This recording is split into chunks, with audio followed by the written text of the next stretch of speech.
Harka fuula akka booltan kabajamoo jaalatamoo daawwattoota Afran digital media kun kan daawwachaa jirtan Afran digital media irraa oduu qabanne siif dhiyaannee jirra. Oduu har'aa kana sitti mo'an obsaa Duwaari oduu kan jalqaban. Dhaabbanni gargaarsa daa'immaniitii fi dhaabbata mootummoota gamtoomanii UNICEF Itoophiyaa keessatti daa'imman miliyoona 16 ol ta'an eegdota deeggarsaa ta'uu isaanii himee jira. Naasir Hassan dabalata oduu kana akka itti aanutti nuuf qindeessa. Dhaabbanni gargaarsa daa'immanii dhaabbata mootummoota gamtoomanii UNICEF Itoophiyaa keessatti daa'imman miliyoona 16 ta'an eeggattoota deeggarsaa ta'uu isaanii hime. Dhaabbatichi akka ibsetti rakkoolee kanneen akka walitti bu'iinsa gogiinsaa fi buqqa'iinsa lammiilee Itoophiyaa miliyoona 30 ol ta'an gargaarsa akka barbaadan akka taasise himuun kanneen keessaa walakkaan isaanii daa'imman akka ta'u UNICEF hojiilee deeggarsaa Itoophiyaa keessatti taasisuuf kan isa gargaaru deeggarsa maallaqaa bara faranjoota 2023 keessa deeggarsaan gaafate doolaara miliyoona 674 irra jireessaan haga ammatti akka hin arganne ibse. Lammiileen deeggarsa barbaadan kanneen haalaan gargaaruuf ammatti doolaara miliyoona 486 na barbaachisa kan jedhe UNICEF biyyattiin lammiilee sababoota adda addaan qe'ee isaanii irraa buqqa'an miliyoona 4.3 eeggattoota deeggarsaa akka ta'an hime. Kanaan alattis buqqaatonni biyyoota biroo miliyoona 1tti dhiyaatan biyyattii keessa kan jiran yoo ta'u, dhaabbanni gargaarsa biyya Ameerikaadhaa sagantaa nyaataa addunyaa dhaabbata mootummoota gamtoomanii deeggarsa namoomaa kanaan dura sababoota adda addaan dhaabanii turan ji'oota muraasa dura buqqaatota kanaaf kennuu jalqabuu beeksisuun isaanii ni yaadatama. Haa ta'u malee dhaabbileen kunneen haga ammatti lammiileen biyyattii miliyoona 10 kanneen gargaarsa namoomaa barbaadaniif deeggarsa gochuun hin eegalle. Oduu keenya itti aanutti yeroon isin tarkaanfachiisu naannoo Oromiyaatti sababa walitti bu'iinsaatiin namoonni miliyoona 1.3 ta'an qe'ee isaanii irraa buqqa'uun gabaafameeti jira. Akka gabaasa karaa dhaabbata misoomaa addunyaa USAID fi akkasumatti illee CBCD'n gabaasa abaasaniin agarsiisanitti sababa walitti bu'iinsaatiin naannoo Oromiyaa keessatti kanneen ajjeefamanii fi kanneen qe'ee isaanii irraa buqqa'an miliyoona 1.3 ta'uu isaaniitis dhaabbanni kun ibsa baaseen agarsiisee jira. Dabalata oduu kanaatiif faayidaa isaanii akka itti aantutti nuuf qindeessiti.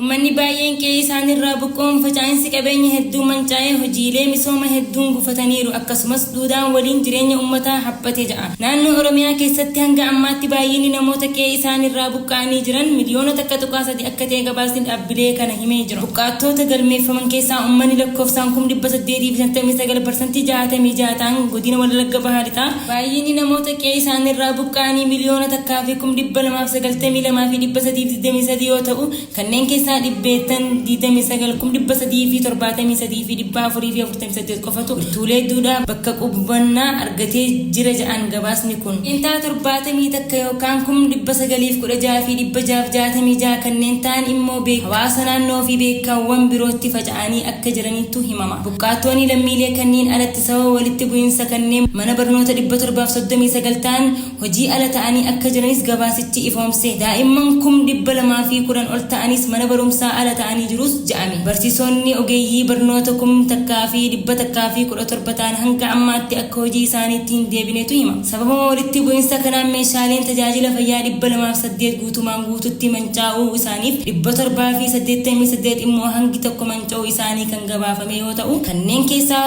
13 hospitaalota adda addaa keessatti kanneen hafan immoo keellaa fayyaa fi furtuulee fayyaa keessatti akka manca'aniitu himama. Walitti bu'iinsa godinaalee Oromiyaa lixaa fi wal keessa mootummaa Itoophiyaa fi ABO gidduutti akkasumas keessummaa godina Hora Guduruu keessatti hidhattoota fannootiin raawwatamaa jiru badii hamaa uumee akka jiru gabaasichi addatti ni eera. Keessattuu dubartoonni daa'imman akka tasaa haadhaa fi abbaa itti dhaban babal'ataa jira. Dubartoonni sababa walitti bu'iinsa kanaan abbaa warraa isaanii dhaban bal'aa saamichaa fi gudeeddumuu miidhaa korii bu'uureeffateera fi miidhaa qaamaaf saaxilamuun irratti jedhama. Gabaasni dhaabbilee kanneenii waloon baasa. Badiin uumame kan deebisanii daa'immachiisuuf dhaabbileen mootummaa naannoof kan federaalaa akkasumas dhaabbilee gargaarsa biroo irraa gargaarsi hatattamaa akka barbaachisu dhaabbileen kunneen himanii jiru. Walitti bu'insicha haala walxaxaa fi haala badiin ittiin hamatamaa deemuu uumeera. Haalli kun gargaarsa qindaawaa hatattamaa barbaada. Gargaarsi kun walitti bu'insicha furuuf marii hunda hirmaachiseef nageenya gaafataas jedhamee jira. Dhaabbileen kunneen hojii qorannaa isaanii kan furmaataa fudhatamuu malus akeekaan jiru. Haaluma kanaan humnoottan wal waraanaa jiran gidduutti nagayaaf tasgabbiin hatattamaan uumamuun akka qabu buqqaattonnii fi warri hawaasa keessa faca'anii jiran gara jireenya isaanii duraanitti deebi'anii hubachiifamuu qabu.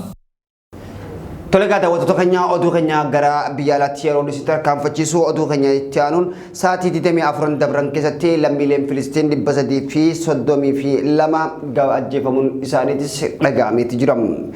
Waraana kun kan Israa'elii fi haleellaa gartee Gaazaa irratti raawwatamaa jiruun kan ammaan tana itti fufee jiru sa'aatii 24 dabretti yoo xiqqaate namoota 352 ajjeefamuun isaaniitis miidiyaalee garaagaraattis gabaasaa jira. Samir Jootee bal'inisaa akka itti aantu nuuf qindeessa. Saatiiwwan 24 dabran keessatti lammiileen Filisxeem 350 ol ajjeefamuun himame. Waraanni torbaan lama dura haleellaa Hamaas Filisxeem Israa'el irratti raawwatteen eegalee ammallee itti fufetti jira.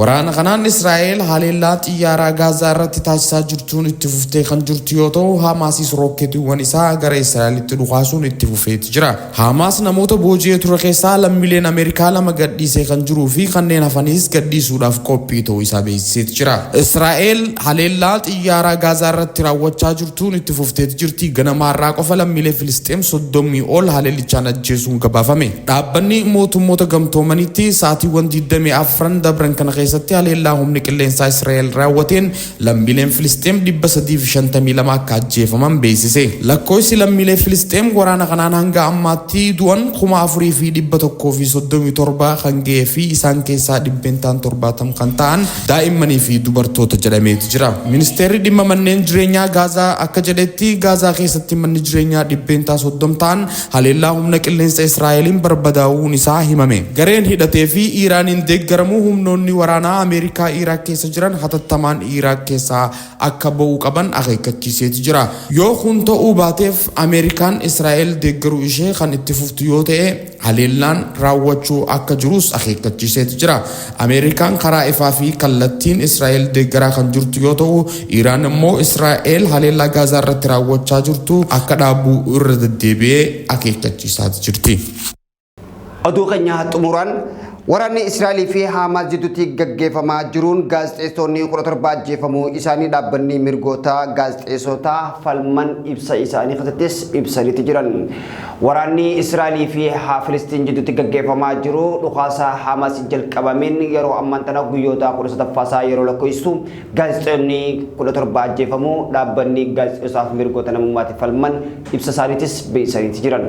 Waraana hamaa bahaa giddu galeessaatti lubbuu ilmaan namaa nyaataa jiruun lubbuu gaazexeessotaa lakkoofsi isaanii 17 ta'an hojii idilee isaanii irra osoo jiranii ajjeefamuu isaanii dhaabbatichis beeksise. Daarektarri jaarmayaa garee gaazexeessotaa falmuu GP Guuleen gaazexeessota waraana Hamaas fi Israa'el lubbuu dabre keessaa 13 lammiilee Filistiin 3 lammiilee Israa'el fi tokko ammoo lammii Libaanoon ta'uu isaatis himeeti jira. Dabalataanis akka carraatee gaazexeessota ajjeefamanii jiran kanneen Gaazaa keessa jiranii fi lammiiwwan Filistiin kanneen ta'an akka baay'atanis daarektarri dhaabbata mirga gaazexeessotaatiif falmuu kan of gaafii dhaabbata raadiyoo sagalee Ameerikaa VOA wajjinis taasiseen ibseeti jira. Waraana Israa'elii fi Hamaas jidduutti deemaa jiru kanaan garuu gaazexeessota ta'uu isaanii osoo beekanii ajjeesammoo osoo gaazexeessota ta'uu isaanii hin beekne ajjeesan kan jiruuf gaafii dhiyaateef bakka bu'aan akka hin qabne dargaggoo dhaabbata garee mirga gaazexeessota falmuu GP'n Guules ibseeti jira. Dhaabbanni gaazexeessotaaf falmuu ibsa baasee kanaan bakka waraana ibsutti lolli deemaa jiru yeroo gabaafamu miidhaa jiraachuun akka beeluus beekamuudha. Kan jaan gareen kun miidhama waraana Hamaas fi Israa'el gaazexeessota irra gahaa jiruun wal qabatee yeroo ammaa kanatti gaazexeessonni 3 achi buuteen isaanii akka hin beekamnee fi gaazexeessonni biroo kanneen lakkoofsi 8 ta'an ammoo madaawanii jiraachuu isaanii dhaabbatichi ifoomseeti jira. Jaarmiyaan mirga gaazexeessotaaf falmuu TPG gaazexeessota gabaasa isaanii maqaa keessaa warreen odeeffannoo isaanii dhaabbaticha dhaqqaban qofa ta'uu isaanii kan qeequ yeroo ta'u, kanneen odeeffannoo isaanii CPG bira hin ga'inis jiraachuu akka malus ibseeti jira. Daarektarri Koree CPG'n Gaayis Guuleen gaazexeessonni namoota siivilii waan ta'aniif akkaataa seera namoota idil addunyaatti mirgi isaanii kabajamuu akka qabuu fi sababa lammummaa isaaniitiin ta'ee jedhamus rukutamuu akka hin qabnes ibsaniiti jiran.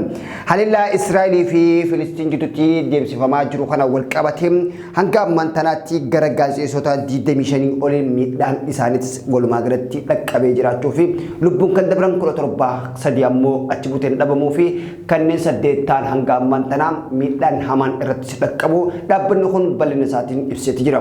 Tole egaa kabajamuuf jaallatamoo daawwattoota keenya oduu guyyaa irraan tanaaf ranqaloo diijitaal miidiyaa irraa isiniif qabannee dhiyaanne kana fakkaata. Hanga oduu biraatti wal agarruu kan nagaa walitti dhaabbannu ta'a turtii oduu kanaatiin kan isin faana ture an obsaa Ridwaani. Gara ogummaa kaameraatiin Saalaa Abdulhakiim isin faana turre afranqaloo diijitaal miidiyaan areera uummataatiin nu daawwachuu keessaniif isinis galata qabdan halkan gaarii isiniif haa ta'u.